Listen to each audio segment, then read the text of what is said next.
एक पैगाम मैं देना चाहता हूँ कि हमारी मेवात में हमारे मुस्लिम भाई अक्सरियत में है, दूसरे भाई अकलियत में है। आज हम आपके दरमियान बैठकर वादा करते हैं कि इस मेवात के इलाके में जो हमारे हिंदू भाई रहते हैं उनमें से किसी को हमारा कोई भाई तकलीफ नहीं पहुँचाए, उनकी हिफाजत की जिम्मेदारी हमारे ऊपर है।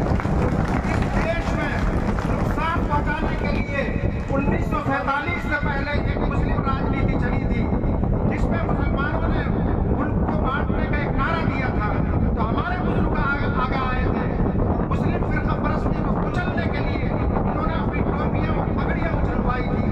आज मैं गुजारिश करूंगा इस सरदारी से, अगर हिंदू फिरके की तरफ से फिरका परस्ती आ रही है तो आपकी जिम्मेदारी है, आप आकर मुल्क को संभालिए और पूरी तरह इस खिदमत को अंजाम दीजिए। बस इन्हीं अल्फाज के साथ और इस यकीन दहानी के साथ कि हमारे मेवात में किसी हिंदू भाई को, किसी अकलियत में कोई तकलीफ नहीं होगी, इसकी जिम्मेदारी हम ओढ़ते हैं।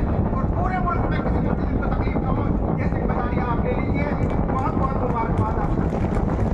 बहुत बहुत धन्यवाद मौलाना साहब।